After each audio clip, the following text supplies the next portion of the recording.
ry havana malala rehetra ao amin'ny tompo anomana ny foa mampanahitsikatsika hiatrika izao fotoana izao. Mbola ho ampitombona amintsika mandrakarivany ny fahasoavan'i Jesosy Kristy tompontsika. Ndeo mantsika ny salamo 420 salamo 420 ovakitsika manontolo ary ny firana FFPM fa 420 ny andiny voalohany. Ndeha ary hitsangantsika hiantso fiderany anaran'ny tompontsika rahantsika mamaky ny salamo 420 amin'ny anaran'ny tompo. Ratsy Jehovah nombantsika, eny aoka ataon'ny Israely hoe ratsy Jehovah nombantsika, raha nitsangana mely antsika ny olona dia nitelona antsika velona izy. Raha nirehitra tamintsika ny fahatezerany dia nandrifotra antsika ny rano ary nanafitra ny fanahintsika ny rika. Eny nanafitra ny fanahintsika ny rano misafoaka. Isaorana ane Jehovah izay tsy nanolotra antsika ho rembon'ny nifiny. Ny fanahintsika dia efa afaka tahaka ny vorona, afaka tamin'ny fandriky ny mpihaza. Tapaka ny fandrika ka afaka isika. Ny famonjenantsika dia amin'ny anaran'i Jehovah, mpanao ny lanitra sy ny tany. Amen. Vavaka isika. Andriamanitra dia mbola misaotra sy midera mankalaza anao zay, fa noho ny famindramponao no tsy nalany ritra anay. Azahoanay zao maraina vaovao, zao andro vaovao zao. Noho ny fitiavanao no mbola mahatafavory anay eto ankehitriny. Dia mangataka indrindra ny famenoan'ny fananao masina, mangataka indrindra ny fanatrehanao, mba hatsiarovanay tsirairay avy ny fionana aminao, andrasy anay mandrakariva ny teninao hitombonay amin'ny finoana sy ny fanantenananao, ary hiavaozanay ihany koa eo amin'ny fanompoana izay efa niantsoanao sy nampiombonanao anay. Tondram-bavaka manokana izay ny namanay izay mety mbola eny an-dalana, anafaingana ny dian'izy ireny ianao tompo ho tafahoana aminay soamantsara eto, ary ireo tsy afaka kosa noho ny antony dia hamindra fo aminy ianao ary hitahiry mandrakariva ny fiantsoanao azy. Aminaranao Jesosy no naovan'izany vavaka izany. Amen. Mahazo toerana ianareo. Ny afatra izay atsoatsika amin'ity izay salamo vakitsika teo moa dia fantatsika fa ny mofinain'androany fisaorana an'Andriamanitra noho ny nahafahan'ny mpanompony saikatra doza ao anatin'ny firana fiakarana nataon'i Davida, ny zanak'Israely hiakatra ho any Jerosalema. Isika koriavana dia toy izany ny fiainantsika, andalana ho any Jerosalema isika. Misy ny fahavalo, misy ny loza, ary ity salamo ity rehefa jerentsika dia maniraka atsika hijery ny lasa, satria rehefa jerentsika ny fanoratana azy dia ratsy dia ratsy zao dia izao, ratsy zao dia izao, zavatra efa lasa zany. Koa ny lasantsika dia tokony hatsapahantsika fa miaro antsika Andriamanitra. Na inona fikasan'ny fahavalo, na inona loza izay atrehantsika, miaro ny olony tompo. Ary ao anatin'izany dia momba antsika izy, izay raha teo moa ny hevitry ny momba miaro. Dia samy mijery ny lasantsika isika, ka sa anamarina ny asan'Andriamanitra teo amin'ny lasantsika hoe ratsy Jehovah tokoa no momba antsika, tahaka an'ireo zanak'Israely, dia mety efa lany lingan'ny fahavalo isika. Fa matotsika mbola eto amin'izao ankehitriny izao dia ny tompo no nomba sy nitarika antsika tamin'izany lasa zany, ary izany no ampirenantsika ny finoantsika araka ny nambara teo hoe andalana ambona ho an'i Jerosalema vaovao tsika, dia samy mahery mahatoky ny fiarovan'ny tompo. Amen. Ivavaka isika indreto izahay Andriamanitra no ny herinao ary ny tananao izay nitondra sy ny aro dia atody amin'izao andro izao, tonga eto amin'ity toerana ity, manatanteraka ny fivoriam-beny ny fikambanan'ny dekona sy ny loholona. Misaotra fa mbola niantso indray ny anaranay ianao amin'izany fanompoana masina izany, ary raha mamaly ny antsonao izay ankehitriny dia mbola te andre ny feonao, ny teninao, ahatakaranay ny fitiavanao, andraisanay koa fampaherezana, mbola anohizanay ny lalam-panompoana efa nanosorana ho anay. koa dia mitenena ry tompo fa voninkaino izahay mpanomponao amin'ny anaran'i Jesoa. Amen. Misaotra namana teo amin'ny fitariana ry havana ary ho toy izay efa nambara araka ny mofinaina Salamo 420 miarahantsika namaky hatrany ampiandohan'ny fotoana dia ireto afatra anankitelo. Ny voalohany, avelan'Andriamanitra hiatra amintsika ny sarotra. Avelan'Andriamanitra hiatra amintsika ny sarotra. Ny faharoa, maneho ny heriny ao amin'izay mahaosantsika izy. Maneho ny heriny ao amin'izay mahaosantsika izy. Ary ny fahatelo, aoka ho vavolombelon'ny fiarovany isika. Aoka ho vavolombelon'ny fiarovany isika. Miaro ny olony ny tompo, avelany iseho amintsika ny sarotra. Hoy andininy voalohany amin'ny anaran'ny tompo 420 andininy voalohany ao am-bokin'ny Salamo. Ratsy Jehova no nombantsika, eny aoka ataon'ny Israely hoe, ratsy Jehova no mombantsika, raha nitsangana melantsika ny olona, dia nitelina antsika velona izy. Dia mitanisa ireo karazan-tsarotra, karazana fahasahiranana loza izay nanambana na niatra tamin'ny mpanao salamo ny soratra masina. Avelan'Andriamanitra hiatra ny sarotra. Sokafana ny baibolintsika ao amin'ny Joba 2:2.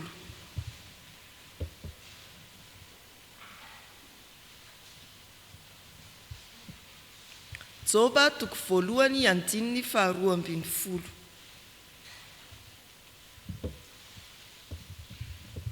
Ahoana amin'ny voasoratra?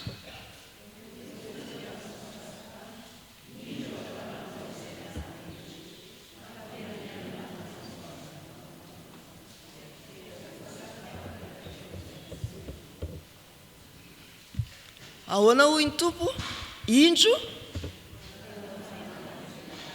tena avelan'Andriamanitra hiasa malalaka mihitsy Satana teo amin'ny fiainan'ny mpanompony izay ambarany fa mahitsy teo anatrehan'Andriamanitra.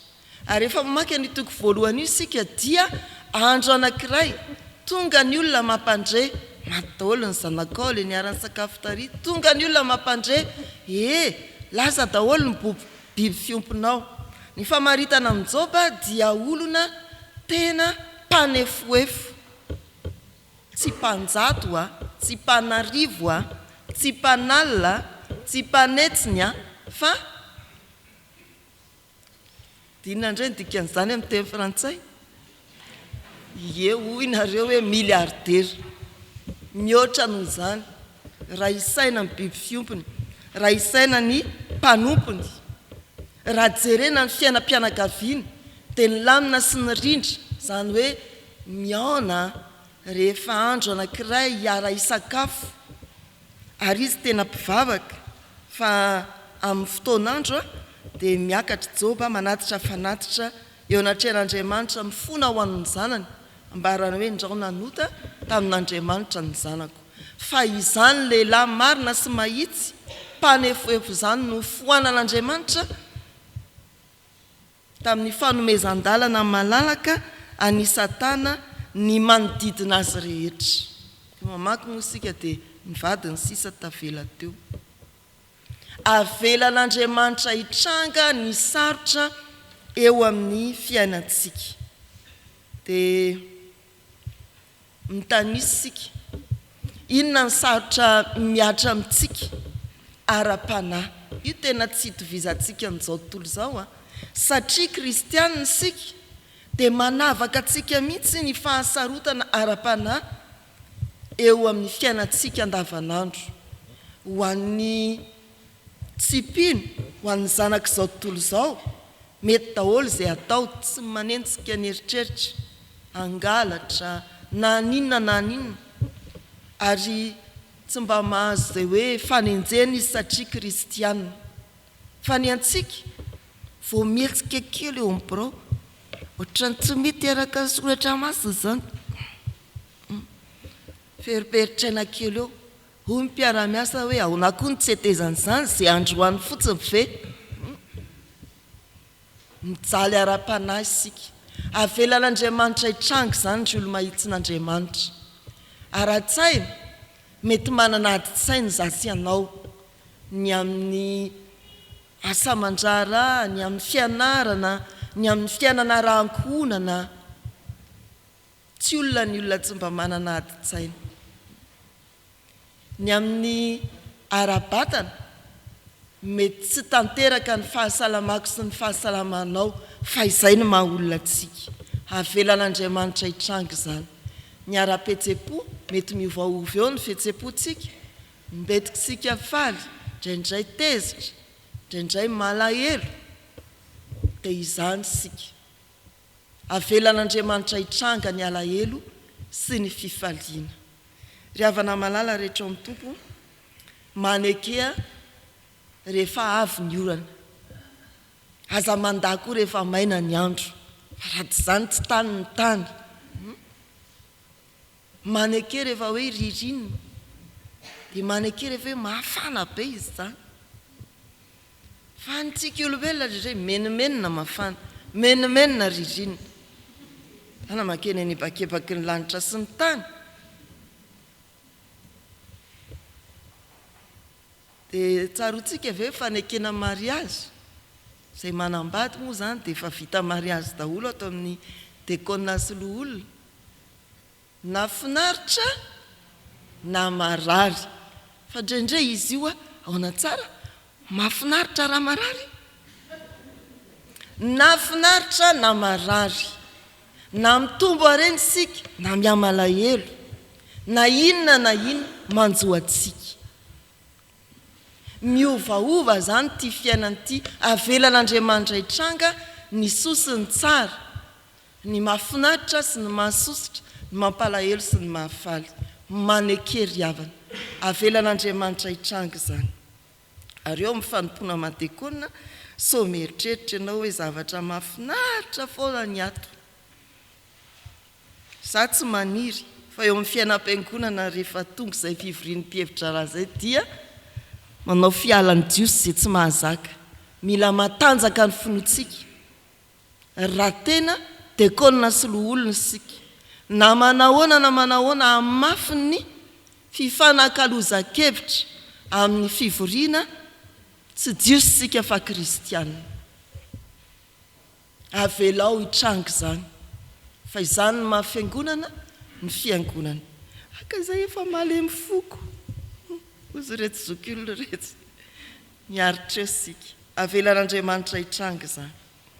Ny faharoa maneho ny heriny eo an'izay fahahosantsika izy dia hoy ny soratra masina amin'ny anaran'ny to raha tsy Jehova nombantsika raha tsy Jehova nombantsika io efa nazavainy namantsika teo dia Andriamanitra maneho ny heriny eo anatrehan'ny sarotra sy ny manahirana eo anatrehan'ny fiovaovan'ny toe-javatra amin'ny fiainantsika zanak'olombelona izay avelany iseho.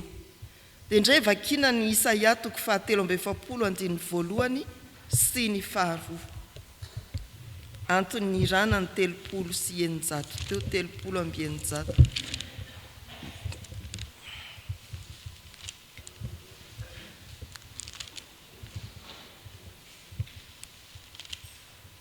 Onao hoy ny soratra masina amin'ny anaran'ny to fa ankehitrindry Jakobo izao no lazain'i Jehova zay nahary anao sady namorona anao ry Israely.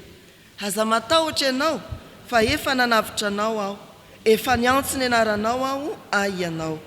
Raha mita ny rano ianao dia ombanao aho, raha mita ny ony ianao dia tsy hanavitra anao izy, raha mandeha mamaky ny afo ianao dia tsy homay ary tsy rehetra aminao ny lelafo. Tapany voalohany 7 izao Jehova no Andriamanitrao dia ny iray masiny Israely mamonjy ianao. Izany ry havana ilay Andriamanitra mahery eo anoloan'ny fahosantsika mpanompony. tsaroantsika koa Paul le laza hoe esory amiko ny tsilo vavaka intelo aza fangaro amin'ny vavaka Jesoa tao Getsemani esory amiko ny kapoaka fa ny azy tsilo intelo nangataka tamin'ny tompo fa hoy ny tompo manao hoe ampoanao ny fahasoavako ny heriko tanterahana amin'ny fahalemena dia izany ilay Andriamanitra mahery mamela ny sarotra hitranga eo amin'ny fiainantsika izy fa mijoro amin'ny heriny miaro antsika izany ilay Andriamanitra tompontsika amin'izay isehonao ho malemy efa tena miraviravin-tanana eo indrindra no ampahitan'Andriamanitra anao ny heriny. Ny fahatelo raha izany ary Andriamanitra dia aoka ho vavolombelon'ny fiarovany isika. Eo amin'ny andininy fahaenina dia manamafy ny fanambarany ny fiarovan'Andriamanitra ka misaotra an'Andriamanitra ny mpanao salamo. Ny anaran'ny tompo isaorana i Jehova izay tsy nanolotra antsika ho rembiny nifiny. Vavolombelon'ny fiarovan'Andriamanitra isika ary aoka hanambara fiderana ny amin'izay vitany tamin'ny fiainantsika. Ao amin'ny Luka 7:10 tantarany nanasitranan'i Jesoa ny boka miisa 10 dia misy filazanany hoe rehefa teny an-dalana izy ireo dia nadio sitrana ary tamin'izay dia niverina ny anankiray nankasitraka an'i Jesoa. Tsy 10 ve ianareo ny sitrana fa maninona ny ty lehilahy tsy jiosy ity ihany ty hafa fireny ty ihany no tonga mankasitraka misaotra. Zay ilay tantara indrindray sika dia manadino tokoa ny zavatra nataon'Andriamanitra antsika ampy rehefa hoe sitrana dia samy afaka eo samy miala fa tsy mba manatanteraka ny fankasitrahana sy ny fisaorana an'Andriamanitra. Misy ilay tantaran'ny fiarabe ny epita tetezana efa tena marefo ny le tetezana tatezana sa tetezana sa lapon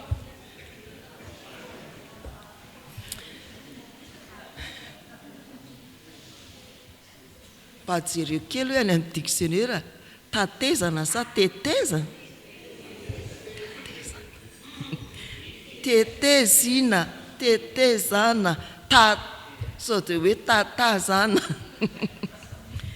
ao daholo zany mahafinaritra ty teny malagasy ty dia le tonga eo amin'ilay tetezana ilazako azy fa itsio amin'ny manaraka rehefa vitanareo fikaroana tonga eo amin'ilay tetezana rehefa tena marefo ary ny fiara entiny kiodikely miaraka amin'ny mpandeha ahoana izy ty rakoto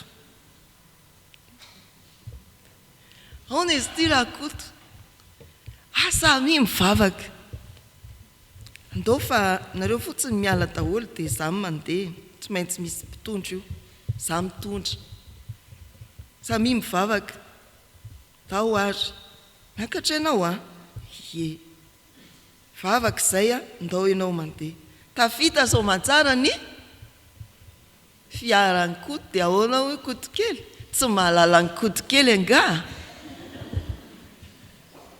adiny telo lay olona ny vavaka ary tsy nekena ny herin'Andriamanitra nampita tao anatin'izany sarotra izany aza mba ho koto-kely sika riavana vavaka dia mivavaka dia eny ny asa ataony dokotera teo koa ny heritsainao raha ny tsabo fa indrindra niditra antsehatr'Andriamanitra tamin'ny heriny teo amin'izay nalany aiky ny manodidina dia niditra antsehatr'Andriamanitra niaro anao dia aza mba ho koto kely nefa koa aza manao koto be.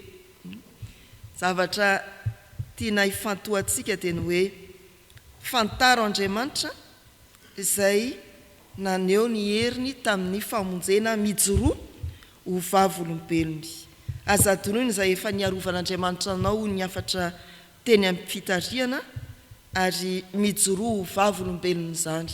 Tao manodidina anao isika hoy ny mpanao salamo eto mba hiara hiaiky fa Andriamanitra dia tompony fiarovana eo amin'ny sarotra izay ekeny iseho amin'ny fiainatsika ary maneho ny heriny izy. Aza miseho mafy be koa eo anatrehany olana fa miseho malemy eo anatrehanyilay tompony hery sy ny fiarovana. Fantaro izay efa nataon'ny tompo manoloana ny ady natrehanao ary omeo voninahitra izy amin'izany. Nefa ny fanampiny dia ny hoe tsy mijanona eo amin'izay efa nandresenao akory ny ady, fa mbola ho avy ny fahavalo farany ho resena dia ny fahafatesana. Tsy ampangovotra antsika izany fa efa vitan'i Jesosy ny famonjena ho antsika eo anatrehan'ny fahafatesana. Ny ady dia tsy mitsahatra, mbola ho avy ilay fahavalo farany ho resena, efa vonona amin'izany ve ianao. Indray rehefa mamangy marary dia hoe hivavaka mba ho sitrana, tsy vonona hiatrika fahafatesana mihitsy raha kody sy rasoa. Tahaka ny manozina azy pastera raha miteny hoe vonona venao raha izao ny tompony hiakanao. Mbola eritreretina kely. Teny izao salamo izao ianao dia miomana ary aoka vonona foana hiatrika ady, indrindra hiatrika ny ady amin'ilay fahavalo farany dia ny fahafatesana.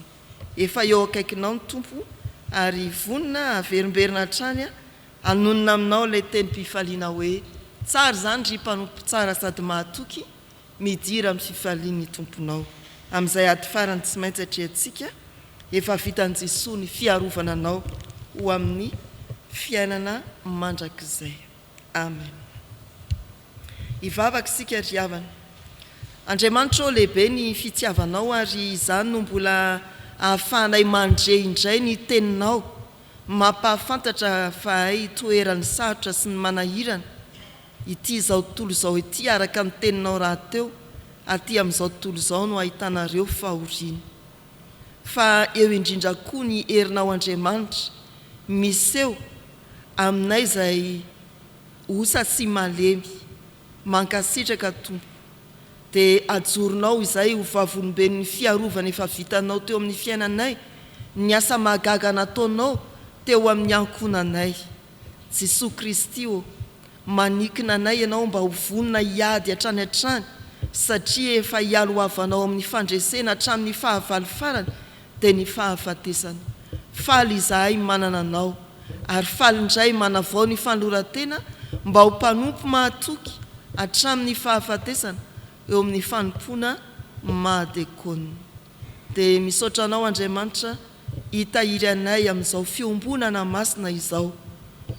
Indreo ary ny tsiraray avy amin'ny mpiara-manompo tonga eto na ny tsy tonga apetraka eo ambany fiahinao feno ny amin'izy ireo, ara-panahy, ny ara-tsaina, ny ara-batana, ny fihetsempo-pony. Dia hafanao ny fon'ny tsirairay amin'ny fanomponanao Andriamanitra mba ho tanterahana amin'njotso sy amin'ny mpifaliana ny fanompona efa nanosoranao sy nanavaozanao ny fiantsonao anay. Indreo ny ankonana izay nanaovanay fanekena teo anatrehanao, na lavitra izy ireny na akaiky, any amin'ny tokantrano misy azy na mbola eo ankonanay Andriamanitra, zanaky ny mpanomponao ireny, dia azony amin'ny tananao mba tsy ho tratry ny fiviliana ara-panahy, ho tratry ny fiemorana ary ho azo ny fandrika rato ny fampianaran-diso. Mivavaka aminao izay Andriamanitra ny amin'ny fianaran'ireo zanakay, ny amin'ny tokantranon'izy ireny koa. Ary tonononay eo aminao ny firenenay, angatahanay ny asan'ny fahasoavanao, ny amin'ny fiangonanao, dia matoky izahay fa amin'izay mahasoa ny firenena sy ny fiangonana dia mijoro ianao, tanana miaro, tanana manome, manohana ary mitantana.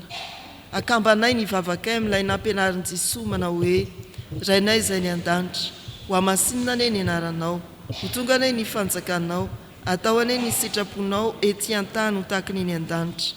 Meo anay an'io izay anona sahaza ho anay ary mamela ny elokay tahaka ny namelanay izay meloka taminay. Aza mitondra anay amin'ny fakapanahy, manafahanay amin'ny ratsy, anao ny fanjakana sy ny hery ary ny voninahitra mandrakizay. Amen.